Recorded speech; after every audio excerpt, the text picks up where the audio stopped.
Bonjour Église missionnaire évangélique baptiste de l'Outaouais, voici vos annonces pour la semaine du 10 avril 2022. Tous les mardis, nous avons temps de prière à 11h. Tous les dimanches en présentiel, nos enfants ont école du dimanche pour les 3 ans à 12 ans. Tous les troisièmes vendredis du mois, FCM se rencontre, mais pour le mois d'avril, la prochaine rencontre est le 22 avril 2022. Tous les premiers samedis du mois, il y a Girls Tribe et Sisterhood à 17h et à 19h. La prochaine rencontre du groupe des hommes sera le 23 avril à 9h. Tous les dimanches, nous avons notre culte d'adoration et de louange à partir de 10h en présentiel. Cette semaine, nous aurons nos activités de la semaine sainte du 11 avril au 15 avril. Lundi à mercredi, nous avons ressourcement spirituel ici en présentiel à partir de 19h. Jeudi, nous aurons notre service de baptême aussi en présentiel à 19h. Vendredi matin, nous aurons notre matinée pascale en présentiel à partir de 10h. Vendredi soir, il y aura la pièce de théâtre qui nous sera présentée par le ministère d'Art créatif.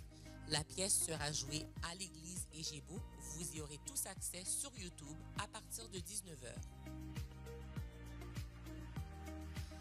Notre prochain temps de distribution de passeports pour le ciel sera le samedi 16 avril à 10h45.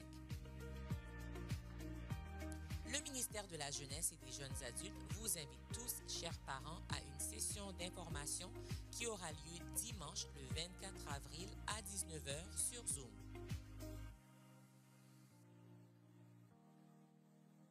Le livre de Pasteur Arsène est disponible ici à Emebo. Vous pouvez vous le procurer ici après le service dans le sous-sol. S'il vous est impossible de venir le prendre en présentiel, vous pouvez aussi l'acheter en ligne sur amazon.com ou thechannelpress.ca. Pour les dîmes et les offrandes, nous le faisons par virement Interact. L'adresse est trésorerie@emebo.org. Dans la section questions, vous mettez l'objet de votre don et le mot de passe est Emebo84 en minuscule. Nous souhaitons un joyeux anniversaire à tous ceux qui célèbrent un anniversaire de naissance, de mariage, de conversion cette semaine. Joyeux anniversaire. Si vous nous visitez pour la première, deuxième ou troisième fois, nous vous souhaitons la bienvenue parmi nous. Si vous avez des questions ou un besoin, n'hésitez pas de nous contacter par les moyens affichés à l'écran en vous souhaitant bonne adoration, bon culte.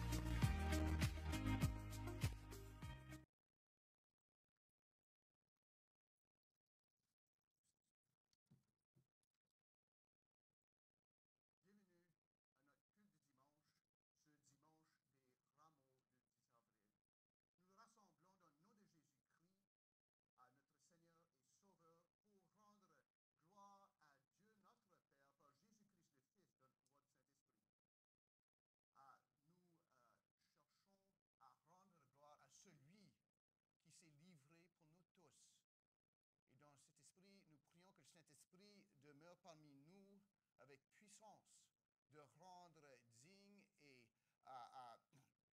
apte à notre grand Sauveur l'adoration qu'on va lui rendre. Prions ensemble.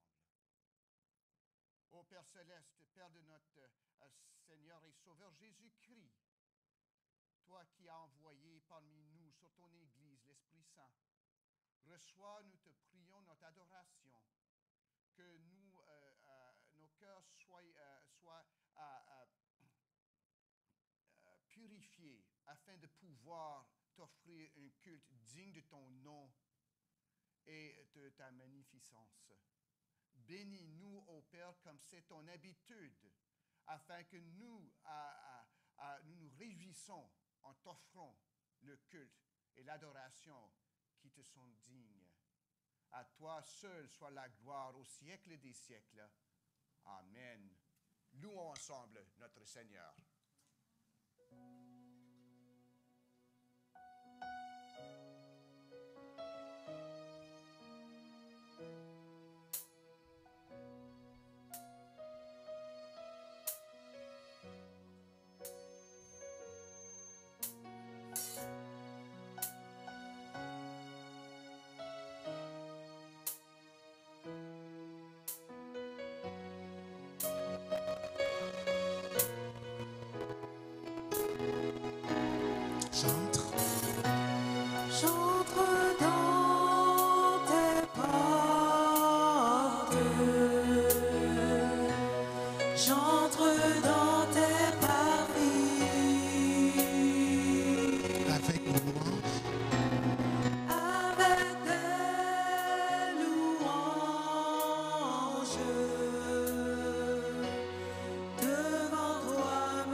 J'entre dans tes pas.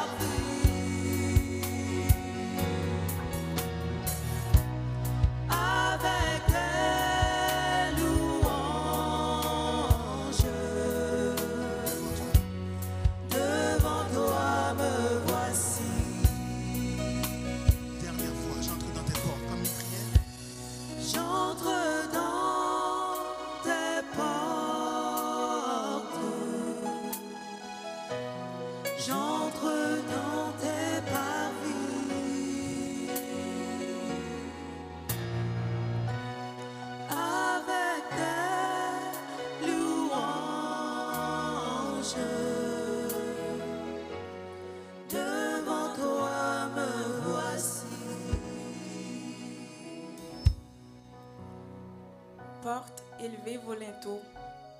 Élevez-vous, portes éternelles, que le roi de gloire fasse son entrée. Qui est-ce, ce roi de gloire? L'Éternel fort et puissant, l'Éternel puissant dans les combats. Portes, élevez vos linteaux. Élevez-les, portes éternelles, que le roi de gloire fasse son entrée. Amen.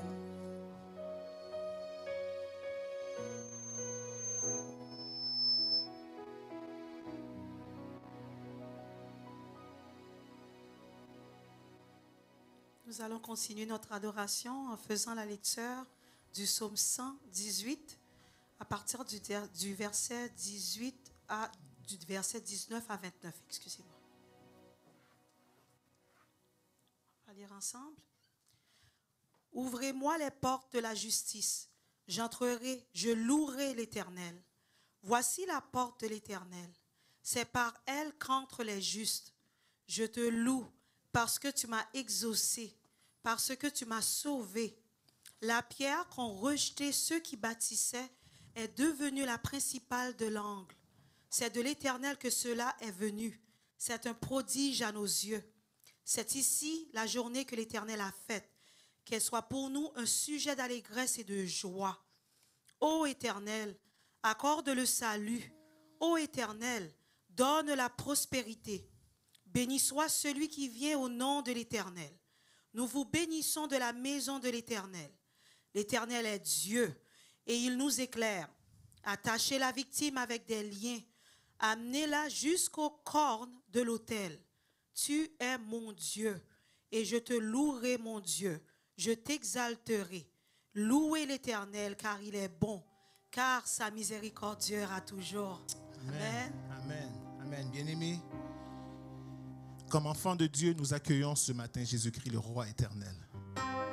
Les saintes écritures nous disent de Jésus qu'il est le roi des rois, le Seigneur des seigneurs, celui dont le pouvoir est au-dessus de tout pouvoir. Éphésiens 1, verset 21. Éphésiens 1, verset 21 nous révèle qu'il est au-dessus de toute domination, de toute autorité, de toute puissance, de toute dignité et de tout nom qui se peut nommer, non seulement dans le siècle présent, mais encore dans le siècle à venir. Son règne n'a pas de fin. Toutes choses en lui sont soumises à jamais. Zacharie 9, 9. Sois transportée d'allégresse, fille de Sion. Pousse des cris de joie, fille de Jérusalem.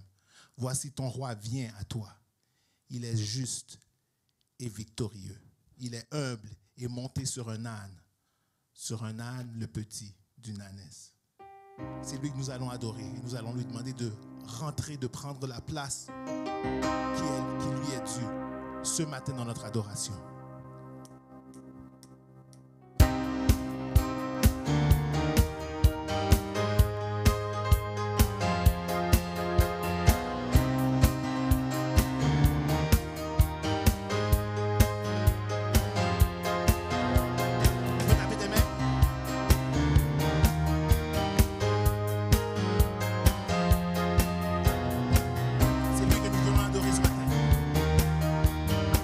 Des rois,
On va dire ensemble en te voyant.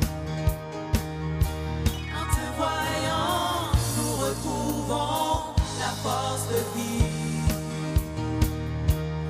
Quand nous sommes en ta présence, nos craintes fuient. Juste l'assemblée. En te voyant.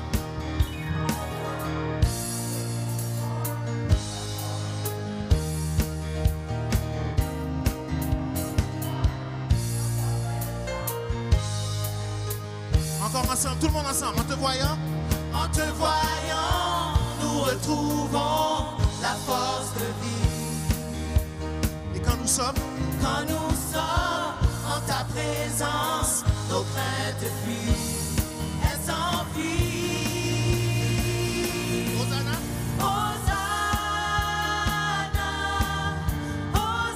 Hosanna, tu es le roi, le sauveur, à toi la gloire et l'honneur. Hosanna, Hosanna, nous t'accueillons parmi nous, sois le bienvenu, oh Jésus. nous t'accueillons. Nous t'accueillons parmi nous, sois le bienvenu, oh Jésus. Nous t'accueillons. Nous t'accueillons parmi nous, sois le bienvenu, oh Jésus.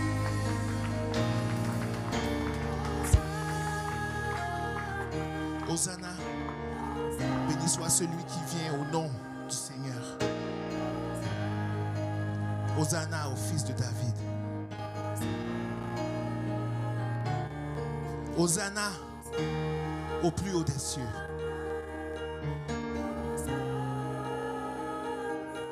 Béni soit le roi d'Israël. Béni soit celui qui vient au nom du Seigneur.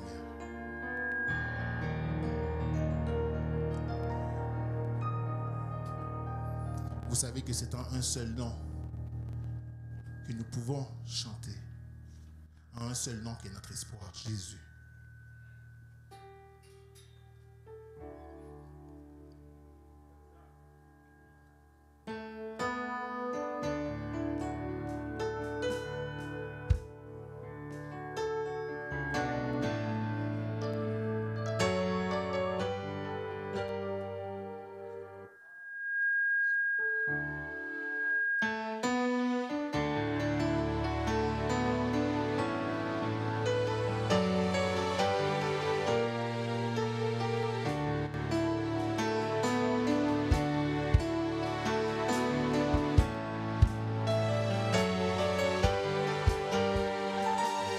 Jésus.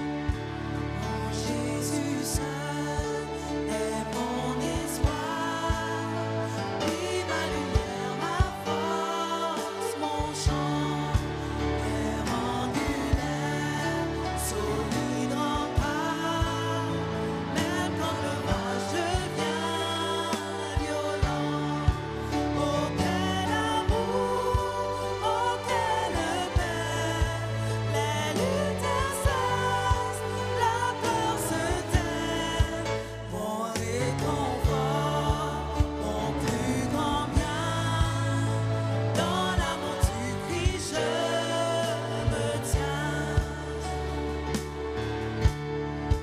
En Jésus seul, Dieu s'est fait chair. Dans un enfant auquel mystère. Dans un enfant auquel mystère, Ce don d'amour, ce don d'amour, de sainteté. de sainteté, haï par ceux qu'il vint sauver. Et jusqu'à la croix, Jusqu'à la croix, il s'est livré. sur lui la colère est Sur lui la colère est tombée. Tous mes péchés, il les a pris. Par la mort de Jésus, je vis. là dans la tombe. Là dans la tombe, il reposait, lumière vaincue par les ténèbres. Quel jour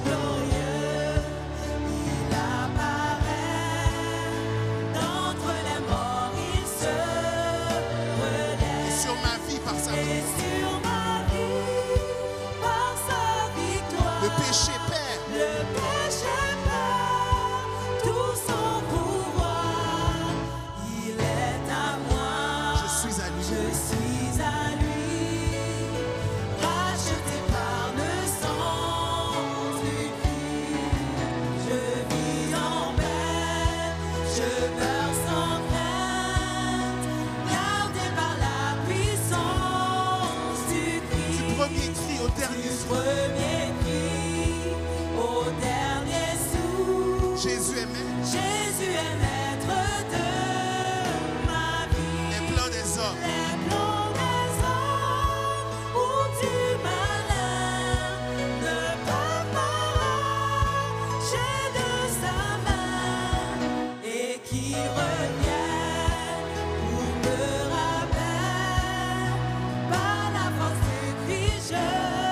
Disons encore, les plans des hommes Les plans des hommes ou du malin ou du malin ne peuvent m'arracher. ne peuvent m'arracher de sa main, et qu'il revienne ou me rappelle par la force du Christ, je tiendrai. Qu'il revienne. Et qu'il revienne ou me rappelle par la force du Christ, je tiendrai. Qu'il revienne. Et qu'il revienne ou me rappelle par la force du Christ, je tiendrai.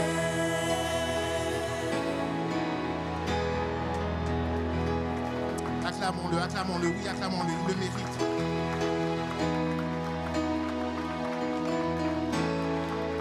Dans ce monde plein de turbulences, je vis en paix et je meurs sans crainte, gardé par la puissance du Christ. Et du premier cri au dernier souffle, Jésus, tu restes maître de ma vie. Les plans des hommes ou du malin ne peuvent m'arracher de ta main, Seigneur. Merci. Et que tu reviennes ou que tu me rappelles à toi. Par la force de Christ, je tiendrai.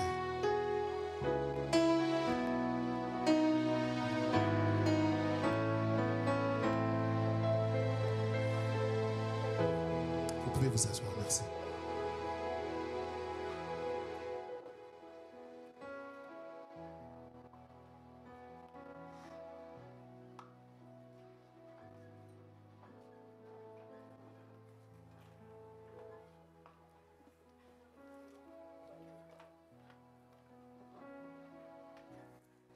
La parole de Dieu nous exhorte en 1 Timothée chapitre 2, les versets 1 et 2, à faire des prières, des supplications, des requêtes, des actions de grâce pour tous les hommes, pour les rois et pour tous ceux qui sont élevés en dignité, afin que nous menions une vie paisible et tranquille, en toute piété et honnêteté. C'est à cela que nous allons prier ce matin pour les autorités, pour les besoins spécifiques de l'Église, pour nos besoins. Allons au trône de la grâce. Merci Père pour ton Fils en Jésus, par qui nous avons accès à toi et en qui nous avons la vie éternelle. Nous te donnons des actions de grâce pour la foi que nous avons en ton Fils. Père, aide-nous remplir de la connaissance de ta vérité. Et nous prions pour que tu puisses nous pardonner, toi le maître de l'univers. Nous prions pour la croissance spirituelle de notre Église, que chaque membre puisse grandir dans la connaissance de ta parole et qu'il joue son rôle de sel et de lumière du monde. Nous prions pour que nous fassions preuve de maturité dans le service, dans nos attitudes, nos comportements, nos relations les uns avec les autres. Père, nous voulons être une église qui grandit dans l'amour, une église qui est toujours en mission. Donne-nous d'être pleins de bonté, de douceur, de patience et de miséricorde. Papa, ce matin, nous venons devant toi, le Dieu par excellence, le Dieu tout-puissant. Nous venons te demander pardon non seulement pour nos péchés, mais aussi pour toutes les fois que nous n'avons pas porté ta parole à ceux qui en ont besoin. Et ce matin, nous voulons aussi prier pour les malades, ceux qui vivent avec une forte douleur. Toi, tu les connais. Renouvelle les cellules qui sont mortes, renforce les muscles qui sont faibles et répare les artères qui sont sténosées. Il y en a qui souffrent silencieusement, qui pleurent et qui ne font que verser des larmes. Ils n'ont plus de mots devant la gravité de leur souffrance. Ils ne font que soupirer. D'autres vivent des situations difficiles. Nous crions aussi à toi pour que tu interviennes dans chacune de ces situations. Et sur les larmes de leurs yeux, et soulage ceux qui souffrent en silence. Il y en a qui sont en deuil. Nous pensons spécialement à notre sœur Alicia et la famille Herrera. Que tu puisses les consoler présentement, toi le Dieu consolateur. Donne la force à cette famille qui est endeuillée et donne la joie que personne ne peut donner.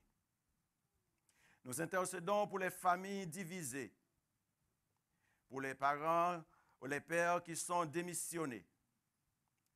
Que ces parents, que ces pères puissent prendre leurs responsabilités.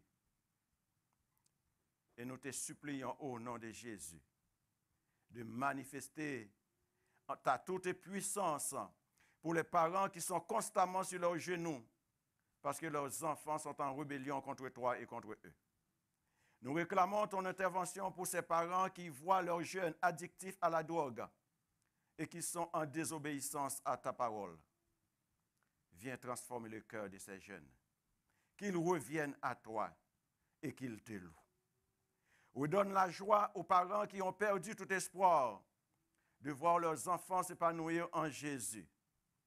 Toi, le Dieu Tout-Puissant, interviens et que ces enfants puissent en revenir à toi et te demander pardon. Papa, nous implorons ta toute puissance pour que l'unité règne dans les couples et dans les familles. Que chacun reconnaisse leurs fautes pour un nouveau départ dans l'amour et dans le respect des uns et des autres. Ta parole nous demande en ce matin de prier pour les autorités, alors que nous venons devant toi pour les autorités municipales de cette ville, pour les autorités provinciales et les autorités fédérales. Envoie des conseillers chrétiens, des hommes intègres qui respectent ta parole pour les conseiller. Je prie que nos autorités aient soif d'entendre ta parole et qu'ils puissent encourber à cette parole afin qu'ils dirigent avec la sagesse que tu donnes.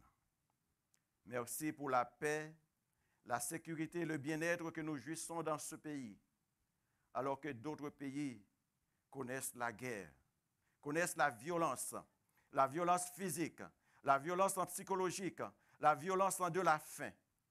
Que tout cesse pour ta gloire. Que la guerre fasse place à la paix, afin que nous menions une vie paisible et tranquille, telle que nous dit ta parole. Papa, ce matin, nous prions aussi pour nos anciens, pour nos pasteurs, pour les diacres, pour tous les responsables de ministère. Je prie qu'ils ne soient pas découragés, malgré les incompréhensions. Donne-les la force qui vient de toi et la sagesse qui vient de toi, afin qu'ils conduisent ton peuple selon ta parole. Ô Père, nous venons aussi te prier pour nos enfants. Tu les connais et c'est toi qui nous les as donnés. Je prie que tu puisses les protéger, que tu leur donnes l'intelligence, la sagesse et affermir leur foi. Qu'ils continuent à grandir dans ta parole et que ta parole puisse être leur boussole et qu'ils ne se détournent pas de cette parole lorsqu'ils seront grands. Bénis les dîmes et les offrandes que nous t'apportons. Et bénis aussi ceux que tu as placés dans cette église pour gérer cette offrande. Et permets qu'ils fassent de bien, qu'ils utilisent bien le bien que tu leur as confié. Bénis-nous et accorde-nous ta paix et ta grâce. Et nous te prions au nom de ton Fils Jésus, celui qui vit et qui règne au siècle des siècles. Amen. Je vais demander aux enfants de se lever pour aller à leur culte.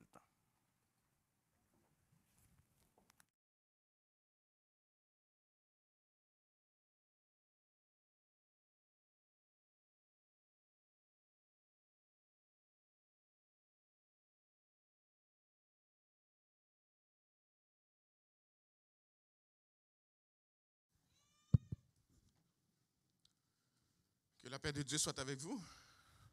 La paix du Seigneur soit avec vous. C'est Pasteur Gordon qui va avoir le privilège d'apporter la parole ce matin. Je voudrais juste insister sur quelques annonces, mais aussi vous informer, comme vous l'avez entendu dans la prière de notre frère, le décès de M. Oscar Armando Herrera, qui est le mari de sœur Alicia et le père de frère Alfredo. Sœur Alicia, vous vous rappelez, était diaconesse parmi nous il y a quelques années. Elle est malade, elle est encore malade à l'hôpital. Elle souffre de la maladie d'Alzheimer. Son mari était aussi malade de cette maladie qu'il a emportée cette semaine. Donc, je voudrais, au nom de l'Église, adresser toutes nos condoléances à la famille Herrera, mais aussi en appeler à vous pour supporter la famille dans la prière, et vous qui êtes en contact avec frère Alfredo ou sœur Marie, qui est son épouse, que vous puissiez leur adresser vos mots de consolation et prier pour toute la famille. Je voudrais aussi juste prendre le temps de remercier le Seigneur pour la belle sortie que nous avons eue, belle sortie de distribution réussie, où nous avons pu distribuer à l'intérieur d'une heure à peu près plus ou moins 500 copies du passeport pour le ciel.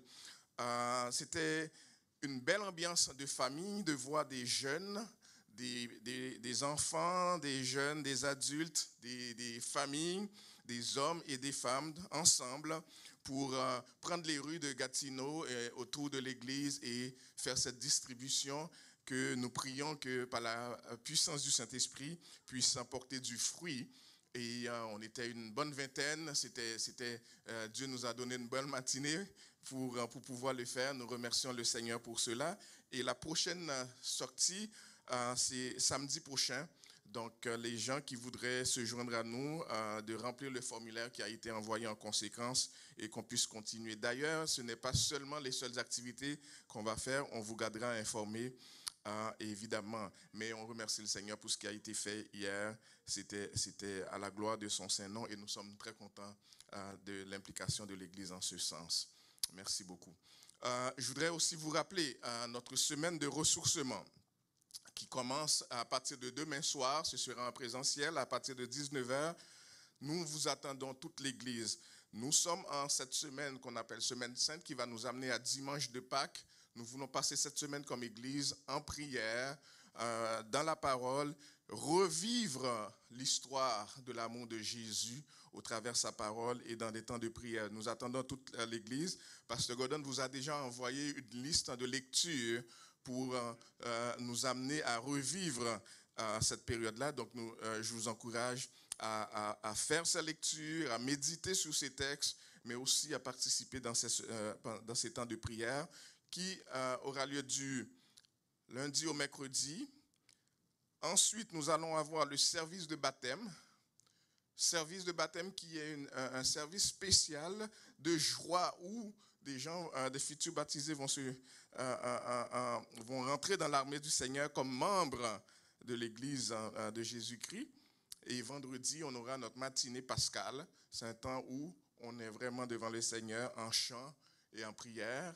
Et dimanche, cette célébration spéciale de dimanche de Pâques où toute la famille se joindra ensemble. N'attendez pas juste dimanche pour venir en grand nombre parce que c'est dimanche de Pâques. Commencez dès demain à faire cette semaine avec nous. Je vous connais et puis je vous le dis pour vous encourager aussi. En parlant de service de baptême, vous vous demanderez sûrement qui sont ces personnes qui vont se faire baptiser. Je demanderai à nos futurs baptisés de se lever, ceux et celles, en fait celles qui sont présentes, de se lever et puis on va vous les présenter. Il en manque, il y a 2 personnes qui sont pas présentes avec nous. Donc il y a Aïcha, il y a Judith, il y a Laïla. Notre sœur Annabelle n'est pas là ce matin. Et puis Garielle, elles seront 5 à se faire baptiser. En tout cas, c'est pas, on va pas avoir des idées superstitieuses. Seulement les 3 qui sont là seront baptisés. Les 2 qui n'ont pas pu être là aujourd'hui le seront aussi. Gardez-les en prière. C'est une décision extrêmement importante. Plusieurs sont stressés. On le comprend. On est passé par là aussi. Mais elles prennent la bonne décision par la grâce du Seigneur de s'engager par les eaux du baptême et pour livrer leur vie à Jésus qui les a appelés à lui.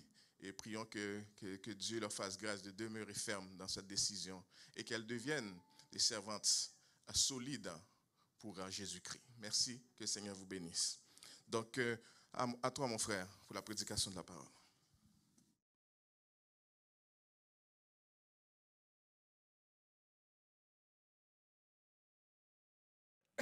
Le bon retour à notre sœur Judith. Bon retour au pays et notre condoléance, ma sœur. Juste pour vous rappeler aussi que Pasteur Francky est parti à Montréal représenter l'Église lors des funérailles de Oscar Herrera. Donc, il va porter nos prières et nos meilleurs souhaits aux endeuillés. Autre chose à souligner avant que je vais prêcher sur les changeurs de table, c'est que Pasteur Arsène aura son livre au sous-sol après le culte pour ne pas empêcher à la louange. Le livre qu'il a écrit, La superstition, en fait, la science, donc c'est disponible au sous-sol après le culte. Donc, je vous encourage à tourner dans votre Bible à Matthieu chapitre 21. Matthieu chapitre 21, je vais lire pour nous du verset 1 à verset 13. Puis, aucune surprise, j'espère, il s'agit de l'entrée triomphale de Jésus-Christ à Jérusalem à la semaine avant sa crucifixion, le soi-dit dimanche des Rameaux. Écoutons la parole de Dieu. Lorsqu'ils approchèrent de Jérusalem et qu'ils furent arrivés à Bethphagée, vers la montagne des Oliviers, Jésus envoyait 2 disciples, en leur disant, « Allez au village qui est devant vous. Vous trouverez aussitôt une ânesse attachée et un ânon avec elle. Détachez-les et amenez-les-moi. Si quelqu'un vous dit quelque chose, vous répondrez, « Le Seigneur en a besoin. » Et à l'instant, il les laissera aller. Or, ceci arriva afin que s'accomplisse ce qui avait été annoncé par le prophète. Dites à la fille de Sion, « Voici ton roi vient à toi, plein de douceur et monté sur un âne, sur un ânon, le petit d'une ânesse. » Les disciples allèrent et firent ce que Jésus leur avait ordonné. Ils amenèrent l'ânesse et l'ânon, mirent sur eux leurs vêtements et le firent asseoir dessus. La plupart des gens de la foule étendirent leurs vêtements sur le chemin. D'autres coupèrent les branches d'arbres et enjonchèrent la route. Ceux qui précédaient et ceux qui suivaient Jésus criaient « Hosanna au fils de David! Béni soit celui qui vient au nom du Seigneur! Hosanna dans les lieux très hauts! » Lorsqu'il entra dans Jérusalem, toute la ville fut émue et l'on disait « Qui est celui-ci? » La foule répondait « C'est Jésus, le prophète de Nazareth en Galilée. » Jésus entra dans le temple de Dieu. Il chassa tous ceux qui vendaient et qui achetaient dans le temple. Il renversa les tables des changeurs et les sièges des vendeurs de pigeons. Et il leur dit, « Il est écrit, ma maison sera appelée une maison de prière, mais vous, vous en faites une caverne des voleurs. » Parole du Seigneur. Qu'est-ce que ça veut dire, Hosanna, au fait? On l'a répété une dizaine de fois, une douzaine de fois. Hosanna, ça veut dire quoi? Sauve maintenant. Sauve maintenant. Puis c'est ça le cri qu'ont entonné ceux qui voyaient Jésus rentrer dans la ville. Mais il faut savoir de quoi il s'agit et qu'est-ce que ça veut dire. Il y a eu beaucoup d'événements pas mal surprenants qui accompagnent l'invasion de l'Ukraine. Après la défaite aux portes de Kiev, des Russes, une découverte assez étonnante de l'armée ukrainienne, c'était que dans les chars d'assaut, les soldats avaient apporté leurs uniformes parade parce qu'ils pensaient avoir une entrée triomphale à Kiev sans opposition, acclamés en héros. Il faut dire, ceux qui avaient ces uniformes étaient soit s'étaient enfuis ou étaient morts lorsqu'on les a découverts. Ils s'attendaient à une chose, puis il leur est arrivé quelque chose d'autre. Ils comprenaient aucunement ce qu'il leur attendait. Le Pâques s'approche. Puis, comme d'habitude, malgré des convois, la peste, la guerre, on est prêt maintenant à observer, à célébrer Pâques. En présentiel, cette année, là, on s'en réjouit.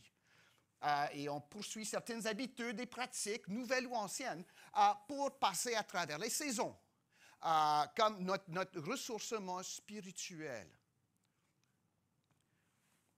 Mais on ne veut pas juste faire des choses pour faire des choses.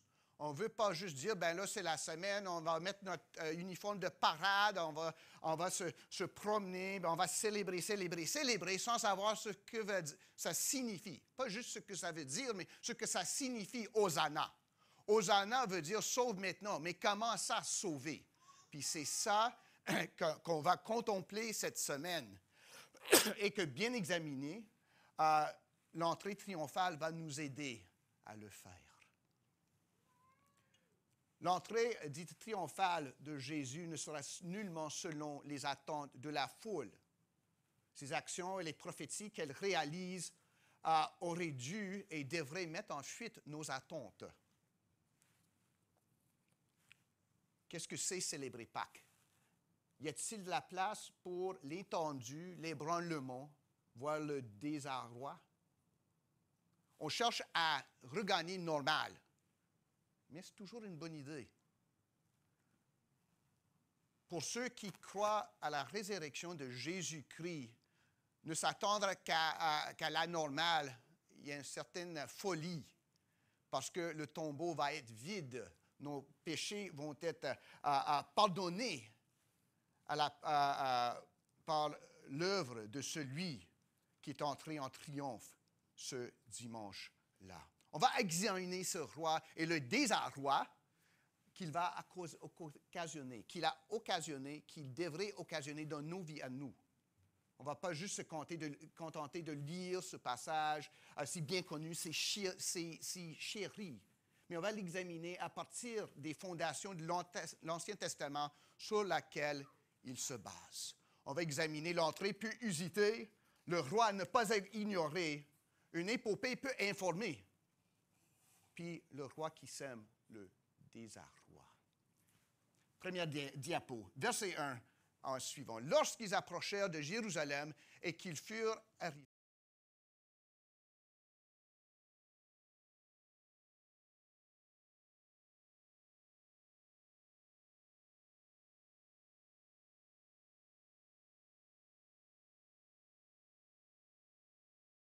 Le bonhomme à qui ils appartenaient, puis il donnait à ça, puis on a mis Jésus là-dessus. Puis les détails sont importants. Peut-être pas, ils sont importants, mais ils ne sont pas prédominants. Parce qu'il ne faut pas dire que tout ce que Jésus fait, ça se comprend là-dedans.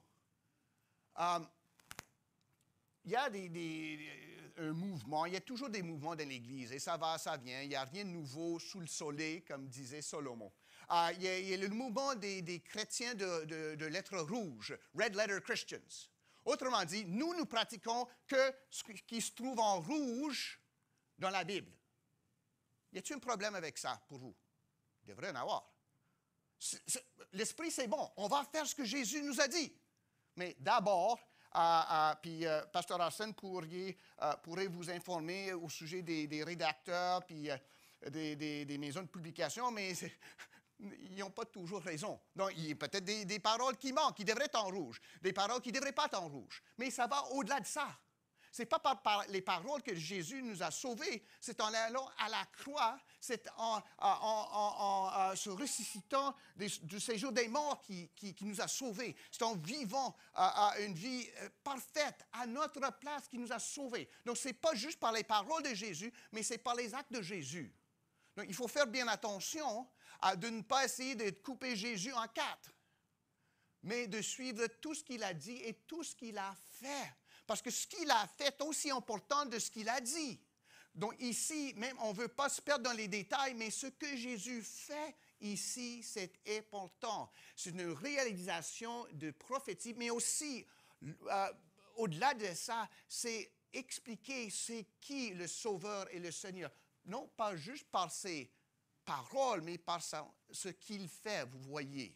Donc, tout cela, il faut suivre ça. C'est pour ça que, surtout la semaine avant Pâques, on vous recommande des lectures qui portent sur ce que Jésus disait et faisait avant, pour que notre compréhension du salut et de notre Dieu trinitaire soit formée par les actes et les paroles de Jésus-Christ, que ça prenne la forme. Un disciple imite son mentor. Mentor, je pense, pas menteur, hein, on ne va pas dire menteur. Mais il imite celui qu'il suit. Donc, on veut savoir comment est-ce que Jésus a vécu, pas juste ce qu'il a dit. Donc, les détails sont importants, mais ils ne sont pas prédominants. Et tous ces rameaux, puis ces célébrations peuvent cacher quelque chose. J'ai lu cette semaine. On parle de suivre les empreintes de Jésus. Hein? On va suivre dans les pas de Jésus. On devrait faire ça. Mais pensons d'abord à les empreintes de Jésus. Pas les empreintes, mais les empreintes. Vous voyez, Jésus, il est né, il y avait un berceau emprunté, c'était un mangeoire. Ici, il rentre sur un anneau emprunté. Il va aller dans une salle en haut emprunté. Il va se faire enterrer dans un tombeau emprunté. Vous voyez, Jésus, le roi de gloire, n'est pas venu en puissance éclatante pour les impressionner, pour être un winner. Il est venu vaincre la mort par sa pauvreté, par sa faiblesse dont il se revêtit pour nous sauver. Puis il faut comprendre ça pour bien comprendre ce qui arrive le jour de l'entrée triomphale.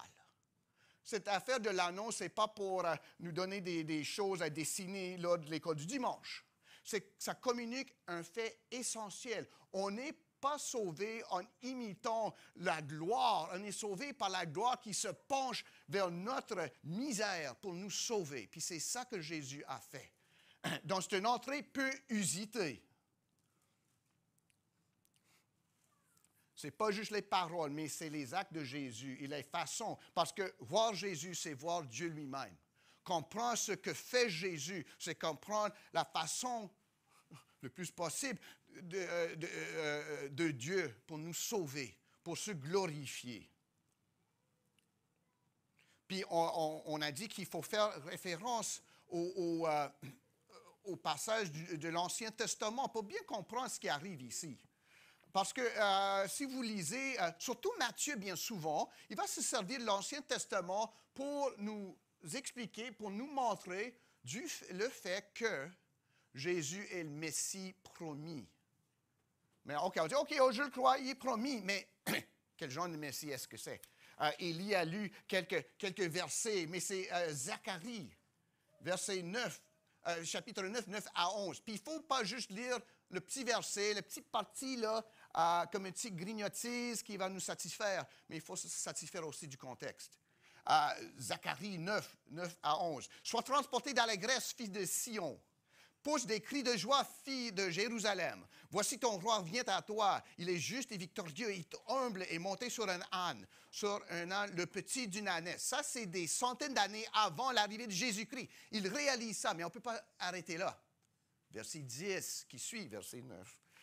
Je détruirai les chars d'Éphraïm et les chevaux de Jérusalem, et les arcs de guerre seront anéantis. Il annoncera la paix aux nations. Il dominera d'une mer à l'autre, depuis le fleuve jusqu'aux extrémités de la terre. Et pour toi, à cause de ton alliance scellée par le sang, je retirerai les captifs de la fosse où il n'y a pas d'eau. Ce n'est pas juste un bonhomme sur un âne parce qu'il ne pouvait pas se payer un char. Il est rentré comme ça pour communiquer c'est qui le Fils de Dieu, c'est qui le Messie. C'est un Messie humble, accessible aux pauvres, aux opprimés. Il n'est pas là, il est devenu ici. Si on avait à aller là, on serait tous perdus. Parce qu'on ne ressemble pas aucunement à Dieu. Même nous qui sommes à l'image de Dieu, nous tous. Donc Dieu est venu en Jésus-Christ envers nous. Paisible, accessible, humble. Mais ça ne finit pas là, les amis. L'histoire de Jésus-Christ ne finit pas dans le berceau, dans le mangeoire, mais ça finit à la croix et dans le tombeau vide. Puis si Jésus est venu pour détruire les forces de l'ennemi, peut-être ça c'est nous, et nous sauver. L'humilité, ça va juste si loin. La douceur, ça ne veut pas dire qu'il se retrait. C'est par la douceur qu'il va vaincre la mort et mon péché. Donc, c'est pour ça que Jésus entre de même. C'est une entrée peu usitée. Puis la question qu'il faut nous poser, est-ce qu'on méprise la douceur du Seigneur? Ben, je dis, oh non, non, pas du tout. Ben, il faut juste poser la question. Peut-être vous ne le faites pas.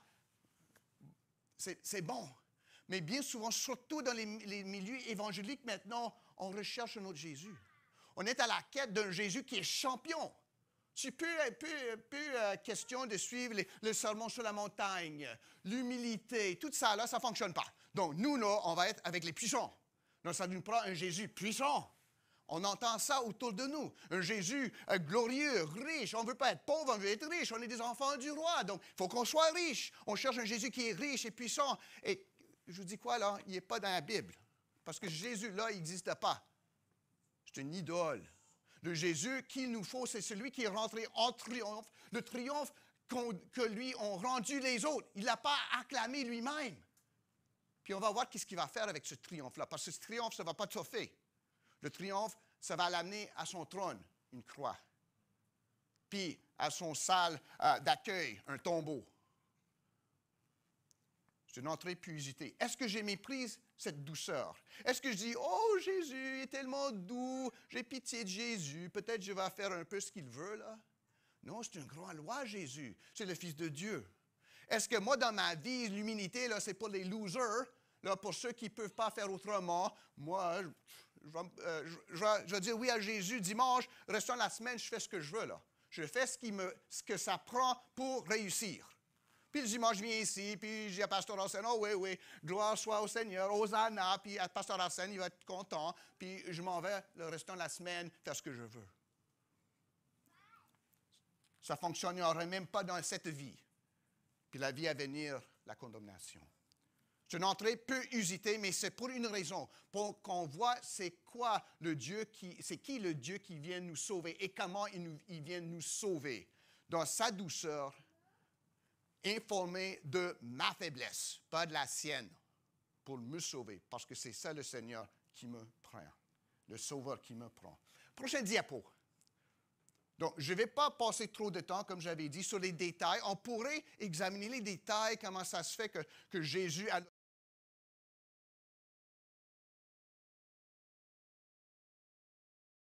On ne passera pas là-dessus. Je veux plus examiner le genre d'entrée et les implications.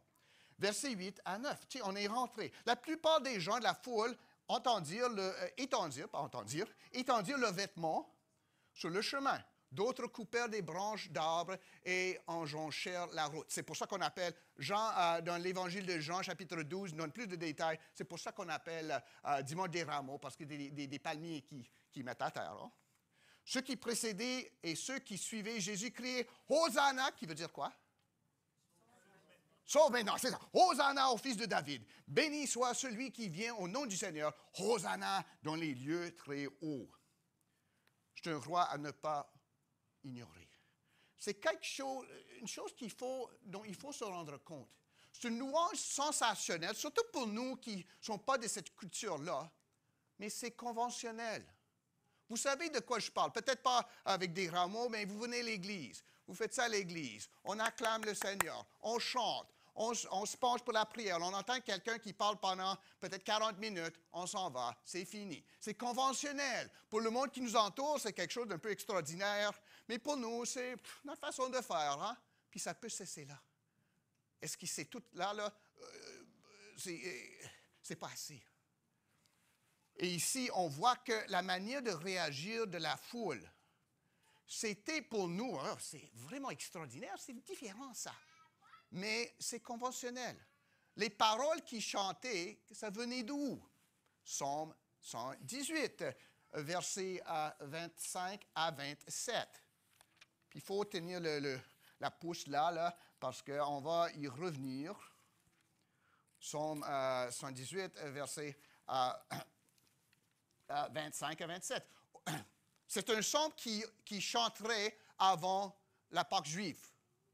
Il y a une série de chants, les chants Hallel, qu'on chantait avant la Pâque. C'était une habitude. Comme nous avons certaines lectures, ou peut-être en ressourcement spirituel, ou en vendredi saint. Toutes ces pratiques-là qui deviennent habituelles. Ben, il y a les psaumes ici. Puis il lisait ça. Puis versets 25 à 27, puis vous allez constater que je ne vais pas juste lire le verset dont se sert Matthieu, mais un peu ce qui les entoure pour donner le contexte. Hein? Parce qu'un texte sans un contexte, c'est un prétexte. Vous aimez ça, vous pouvez le garder. OK. Ô Éternel, accorde le salut. Ô Éternel, donne la prospérité. Béni soit celui qui vient au nom de l'Éternel. Nous vous bénissons de la maison de l'Éternel. L'Éternel est Dieu et il nous éclaire. Attachez la victime avec des liens. Amenez-la jusqu'aux cornes de l'autel. La louange que fournissait... Ben pourquoi est-ce que la foule louait Jésus ainsi? Il faut peut-être avoir lu un peu dans les autres évangiles. Jean surtout, c'est ça que ma lecture matinale ce matin. Pourquoi est-ce qu'il était là si nombreux pour accueillir Jésus, selon vous? Je n'ai pas entendu ma soeur. Ben, pour les miracles. Mais, vous avez lu le passage, évidemment. Non, c'est ça. Il avait fait des miracles. Surtout, en particulier, le miracle de la résurrection de Lazare. Il y a eu des prophètes qui ont remis à la vie ou ramené à la vie dans l'Ancien Testament des gens. Je pense que c'était bien la veuve de Zarepta. Je pense qu'il y avait le seul fils qui est mort. Bon. Donc, mais c'est quelque chose d'extraordinaire. Donc, il voulait voir ça. Ça ne veut pas dire qu'il ne disait pas « Oh, c'est ici le Fils de Dieu ». Mais il se peut bien aussi qu'il dise « Ben là, c'est un gars sensationnel, on va voir qu'est-ce qui va arriver en prochain ». Comme des fois, là, on regarde des accidents sur l'autoroute pour voir « Bon, est-ce qu'il y a des morts, des blessés? Là? Oh, il y a des chars de police, regarde. » Je ne sais pas. Il se peut bien certainement, il y a eu les deux, hein? Ceux qui vraiment, c'est ça notre sauveur, c'est ça le Messie promis, et ils le suivaient. Surtout les disciples auraient été comme ça. Mais il y a d'autres mondes qui, intéressant ça. Bon, on va rentrer dans le moment, dans la sensation, dans l'émotion. Hein? Une chose que j'ai été conseillé, puis il faut dire, je commence à être un peu plus vieux, même ce matin, il fallait que ma soeur me rappelle que c'était à moi de faire l'appel à l'adoration. Merci, sœur Magali. Mais je ne me souviens pas du contexte, mais quelqu'un m'a déjà conseillé, faites attention à celui qui t'accueille à l'aéroport.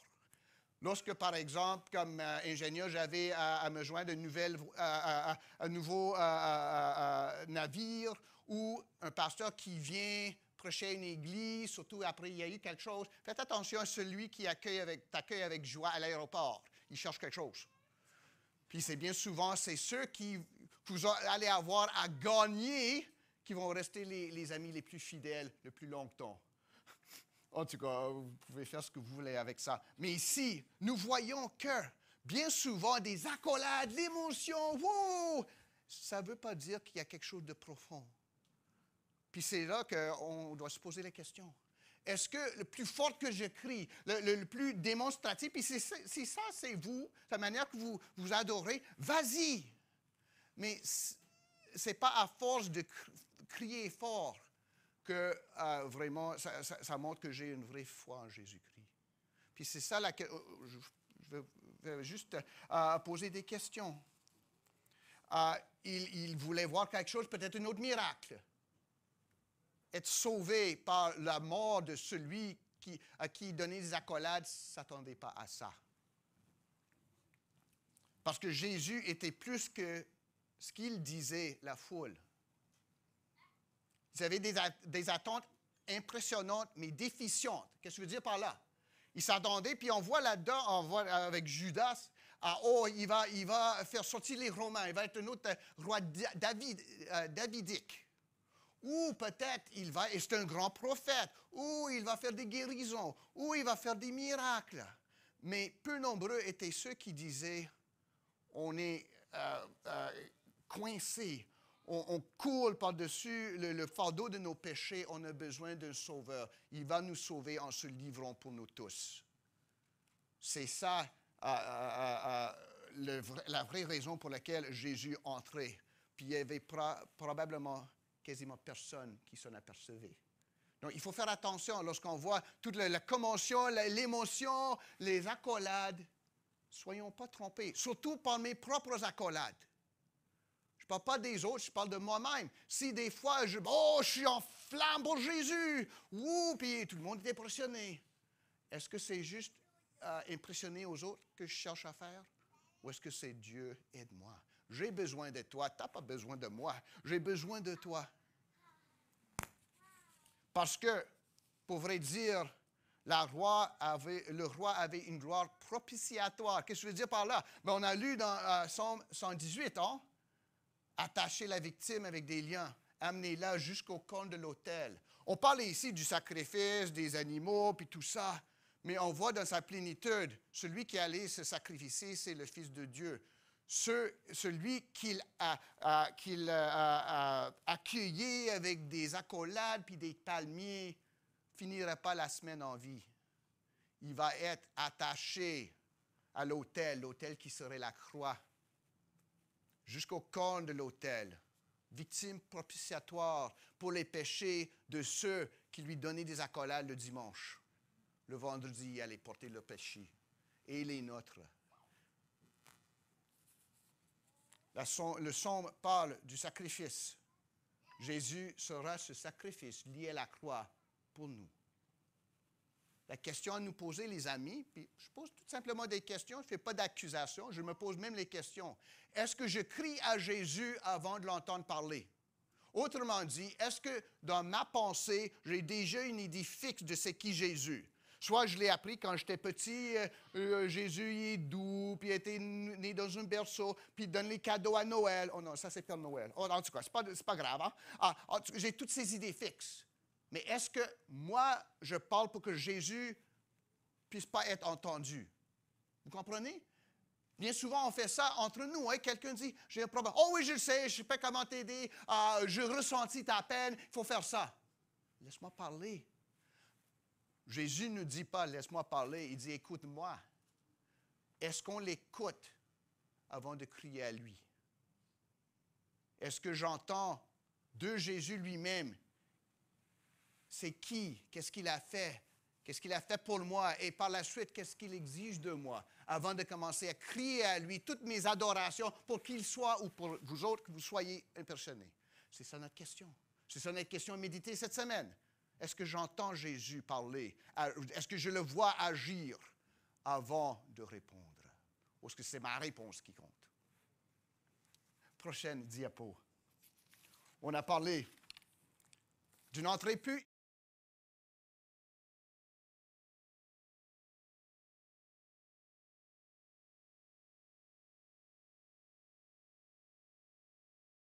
Jérusalem, toute la ville fut émue et l'on disait, qui est celui? La foule répondit, c'est Jésus, le prophète de Nazareth en Galilée. La commotion équivaut pas la dévotion. Est-ce que cette question-là de Jérusalem étant toute ébranlée par quelque chose, vous rappelle quelque chose tout au début de l'évangile de Matthieu? Quand est-ce que ça... Oui, Nini le sait. Quand est-ce que la ville a été ébranlée par, pas Jésus grandi, mais Jésus tout petit? Hérode était là, puis c'est lorsque les sages sont venus, ou les mages de l'Est. Toute la ville avait appris la nouvelle qu'il y avait un autre roi. Matthieu chapitre 2, verset 4, je pense que c'est verset 4. Mais ça, là, c'est pas que toute la ville s'est convertie. Même les prêtres qui disaient à Hérode, ben là, il va être comme ça, il va être comme ci, voilà, si on connaît notre Bible, on est des académiques. Ils n'étaient pas ébranlés, eux non plus. Puis ça ne veut pas dire ici, à la fin de la vie terrestre de Jésus-Christ, que la ville étant bouleversée, maintenant transformé. Pas du tout. Puis pour nous, il faut, pour continuer ça, il faut faire attention à ne pas prendre nos sentiments, nos émotions pour la vérité de Dieu. Bien souvent, à la place de juste impressionner les autres, on s'impressionne nous-mêmes. Oh, je suis tellement dans la peine, ça doit vouloir dire que je suis courbé devant Dieu. C'est comme du monde qui dit, je ne veux pas aller à l'enfer. Ça ne fait pas un signe de foi qu'on ne pas vouloir aller à l'enfer, là. C'est logique. C'est qui veut aller à l'enfer? Personne, j'espère. Mais ça ne fait pas de nous des croyants. Ce n'est pas juste le négatif. Puis aussi, on voit le monde bouleversé. Bien souvent, notre ma-réponse déplace la substance de Jésus dans mon esprit. Vous voyez? Il faut faire attention. Ce n'est pas que selon notre caractère, notre façon de faire, on peut être ébouillant dans la louange. Puis ça, si c'est sincère, c'est bien correct. Bien à vous. Si on reste plus tranquille, certains d'entre nous, ça c'est bien. Mais ma tranquillité ne veut pas dire que je suis plus sérieux que vous. Votre effervescence, si c'est un mot, ne veut pas dire que vous êtes plus sérieux que moi, vous voyez. Mais c'est Jésus qui est l'objet et le sujet de notre louange. Puis ici, nous voyons, puis j'ai perdu une page, nous voyons que la ville fut émue. Mais au moins, il disait « Qui est-ce » Puis c'est une bonne question. Puis peut-être ce matin, vous posez la question « Qui est ce Jésus-là » Peut-être même si vous n'êtes pas récipient de bénéficiaire d'un de nos passeports pour le ciel, mais quand même, vous êtes ici depuis longtemps. Puis, qui est ce Jésus? C'est une bonne question à poser, mais il faut chercher la bonne place pour avoir la bonne réponse. Puis malheureusement, nous trouvons ici que la réponse n'est pas vraiment assez. C'est un éloge qui ne fait pas l'affaire. En anglais, on dirait « damning with faint praise ». Il n'y a pas un équivalent en français, mais ça veut dire que la façon qu'ils répondent nous dit assez, mais ça ne dit pas assez en même temps. Puis il faut qu'on revienne à notre psaume encore, psaume 118, versets 20 à 22. « Voici la porte de l'Éternel ». On l'a lu ensemble. « C'est par elle contre les justes. Je te loue parce que tu m'as exaucé, parce que tu m'as sauvé. » La pierre qu'ont rejetée ceux qui bâtissaient est devenue le principal de l'angle. Puis on pourrait continuer. Mais on parle de cette pierre angulaire ici qui est Jésus-Christ. Jésus nous dit plus loin en Matthieu 21, verset 26, je pense bien. OK, oui, 24, je m'excuse. Celui qui tombera sur cette pierre s'y brisera. Et celui sur qui elle tombera sera écrasé. Gardons ça dans l'esprit pour un instant. Parce que bien souvent, on voit la réponse ici. La foule répondait. Ceux qui connaissaient un peu c'était qui, pourquoi il était là, peut-être juste pour le miracle, un autre miracle ou on ne sait pas trop quoi. C'est Jésus, le prophète de Nazareth en Galilée. Est-ce que c'est vrai? Est-ce que Jésus était prophète? Oui, il était le prophète promis par Moïse, Deutéronome 18 et 15. L'Église va annoncer ça après la résurrection et le jour de Pentecôte. C'est vrai. Est-ce qu'il est de Nazareth en Galilée? C'est vrai. Mais il y a un problème avec cette réponse. D'abord, c'est vrai, mais ce n'est pas assez. C'est vrai, puis ce n'est pas assez, ça rime un peu. Hein? En français, j'aime ça. En anglais, ça ne rime pas aussi bien comme ça. Mais en français, ouais, on peut faire, faire des rimes de tout. Parce que c'est une vérité, mais ça ne dit pas assez. Puis bien souvent, on dit ça. Les croyants, puis je sais qu'on est sincère, puis on dit, on suit Dieu. Ben, ça veut dire quoi? C'est qui Dieu? C'est le bonhomme des cieux? C'est un grand robot, Goldorak le Grand? C'est qui Dieu? C'est pas assez dire « je suis Dieu ». C'est que je suis Dieu qui est le Père de son Fils Jésus-Christ, Sauveur du monde. C'est mon Seigneur. Il faut quantifier ça. Dire « je suis marié », c'est pas assez. Je suis marié à ma femme. Ma femme Louise, on est épousés depuis 27 et plus, oui, quelque chose comme ça. En tout cas, il faut être spécifique. Puis bien souvent ici, on voit c'est un prophète. Ça encadre un peu leurs attentes. Hein? Puis plus de Nazareth en Galilée. Autrement dit, ce n'est pas juste un prophète, c'est notre prophète. Il vient de notre coin, là, à nous. Je ne sais pas, par exemple, dans vos pays d'origine, mais vous avez surtout des coins favorisés. Moi, je viens d'être là. Je viens du Cap-Haïtien, là. Puis, je suis différent des autres qui viennent d'ailleurs. Je ne sais pas si c'est comme ça. Puis, on identifie Jésus à nous-mêmes. Puis, est-ce qu'on fait ça, nous? Oh, c'est notre Jésus. Ce n'est pas votre Jésus, c'est notre Jésus. Notre Jésus, il nous appartient. Et on le connaît, puis on le partage avec vous, puis si vous croyez comme nous, il peut être votre Jésus aussi. Il faut faire attention. On a été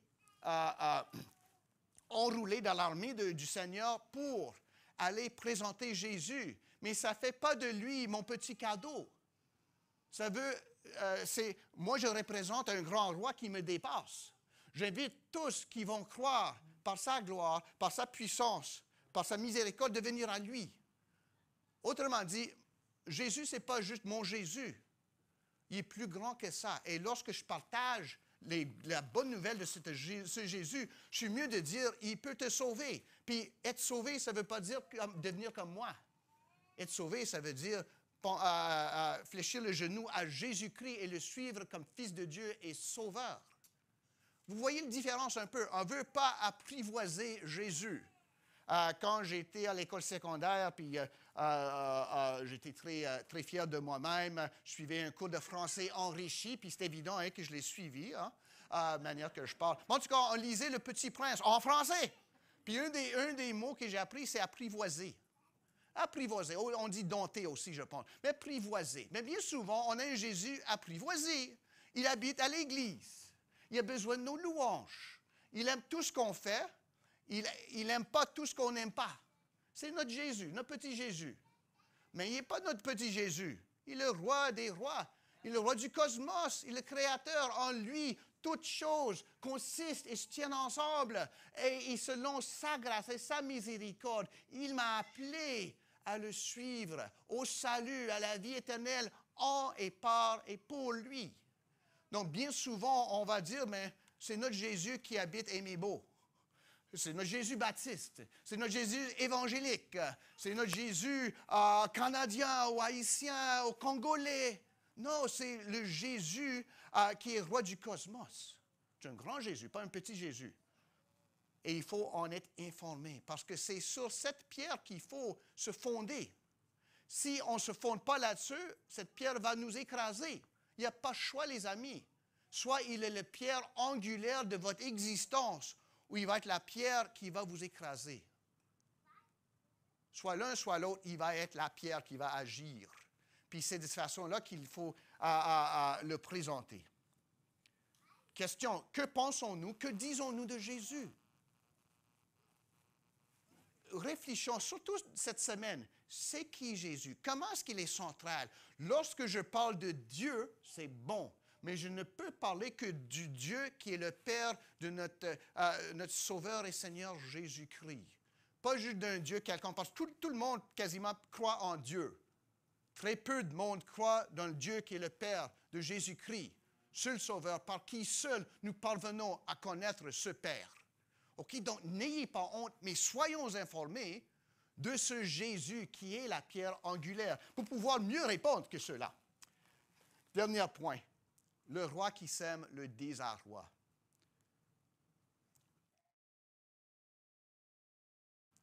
Il chassa tous ceux qui vendaient, qui achetaient dans le temple. Il renversait les tables des changeurs et les sièges des changeurs des vendeurs de pigeons.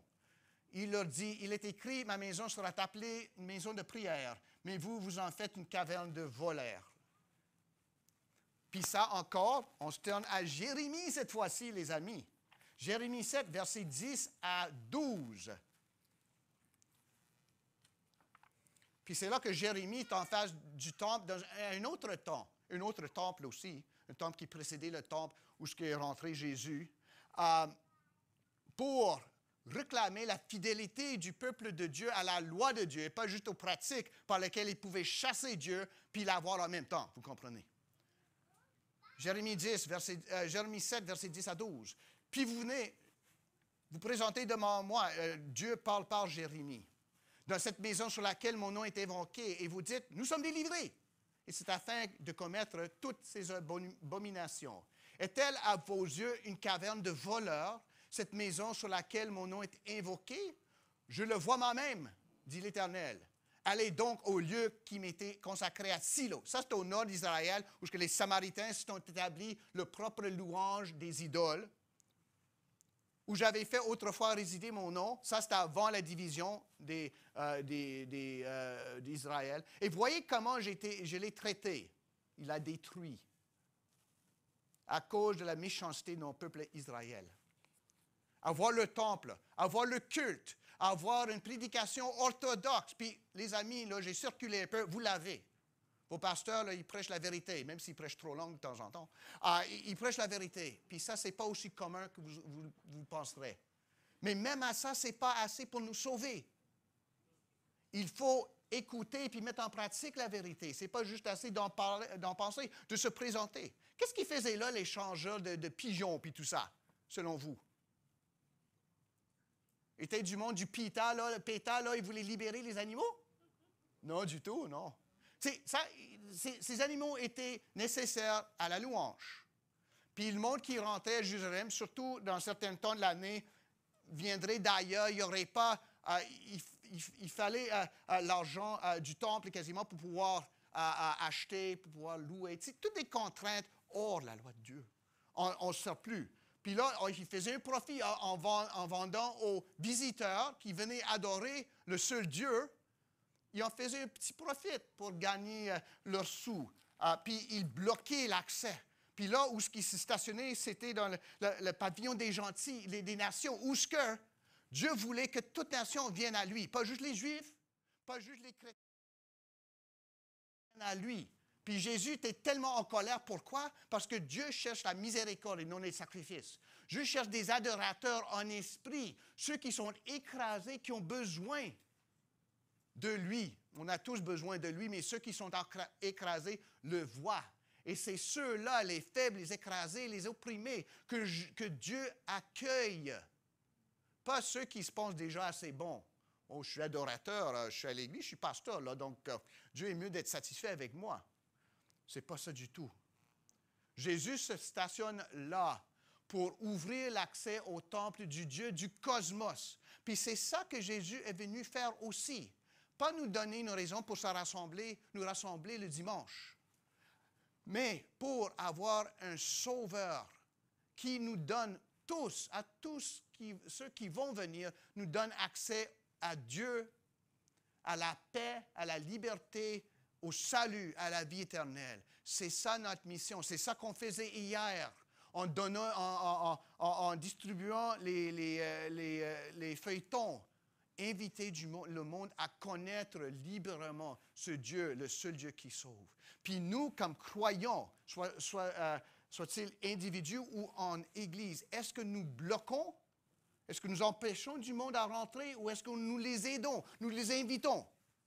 Puis je pose tout simplement la question.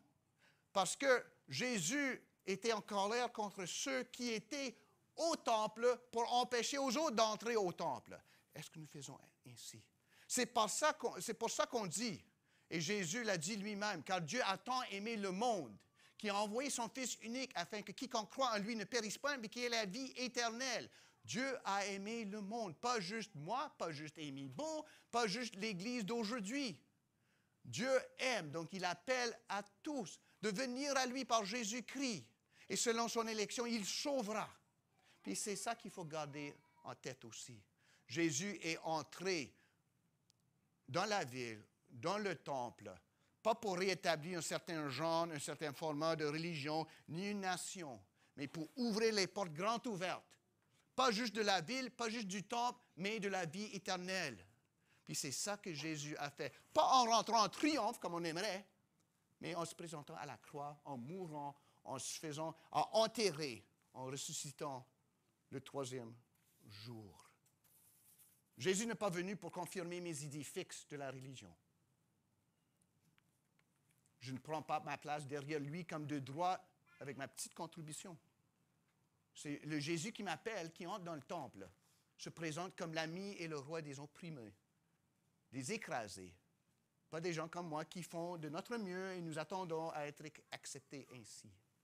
Le Jésus qui rentre en triomphe se dirige vers la croix et c'est là que je dois le suivre.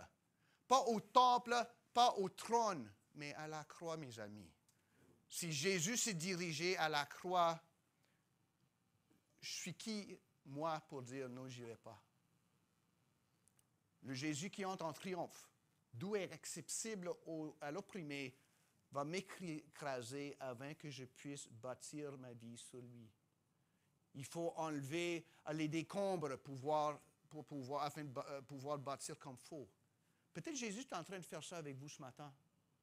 Puis vous dites, là, je ne peux plus supporter ça, Seigneur. Peut-être il est en train d'éclairer une place pour rebâtir à nouveau quelque chose qui va vous enlever la souffle d'ici peut-être 6 mois, 1 an, pour dire, ah Seigneur, maintenant je vois. Tu avais enlevé ça pour que je puisse me placer mes pieds sur la pierre angulaire. Tu m'as creusé avec cette pierre afin que je me place mes pieds là-dessus et que je vive. On a rencontré un bonhomme hier en faisant le tour. Il changeait ses pneus. Puis je lui ai fait le commentaire, ben c'est pas un peu tôt, monsieur, d'enlever vos pneus d'hiver pour mettre des pneus d'été? Dis-moi qui est sorti ma motocyclette la semaine passée. Mais il m'a dit, oh, peut-être, mais j'ai le temps maintenant de le faire. Mes amis, ce matin, vous avez le temps. Vous ne savez pas s'il va neiger demain. Vous ne savez pas si vous allez être en vie demain. Ce bonhomme-là, il ne savait pas que ça allait neiger, mais il savait qu'il y avait une fenêtre ouverte pour faire ce qu'il fallait faire. La fenêtre est ouverte pour vous toujours ce matin. Si vous n'êtes pas au Seigneur, vous ne savez pas qu'est-ce que demain va amener pour vous. Mais vous savez qu'aujourd'hui, vous avez entendu, j'espère, l'évangile de la vie en Jésus-Christ. Qu'il fasse son entrée, pas juste dans la ville, pas juste au temple, mais dans notre cœur ce matin, afin qu'il se siège là, comme de droit, comme roi. Que l'Esprit nous soit en aide. Amen. Je vais appeler à l'équipe de louange de se présenter pour nous diriger dans notre dernier chant.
Que notre roi soit glorifié. Que notre roi soit glorifié. Que notre roi. Que notre roi soit glorifié. Que notre roi soit glorifié.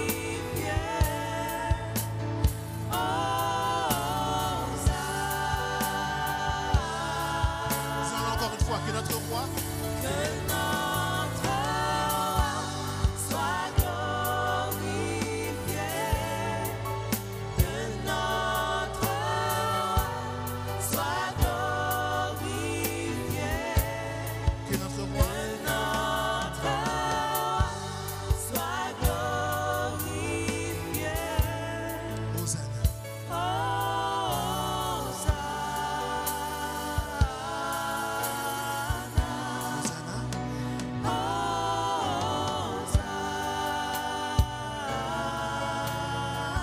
Dernière fois.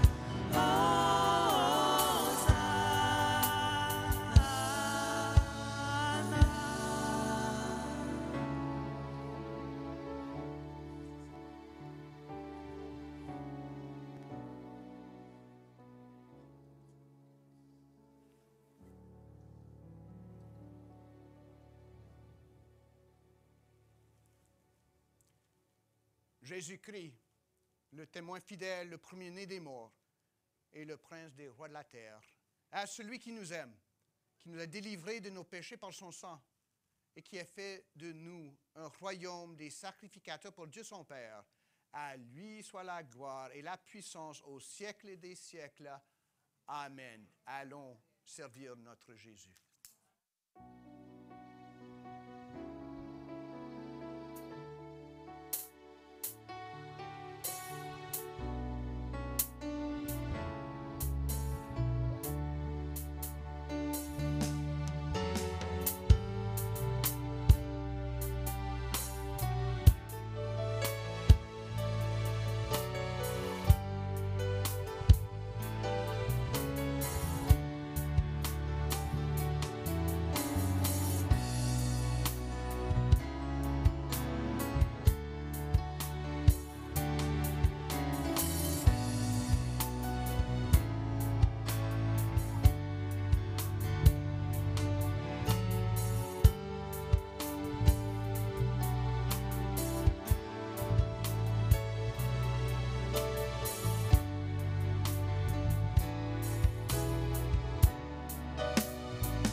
Donc, très important de descendre pour acheter le livre de Pasteur Arsène, très important.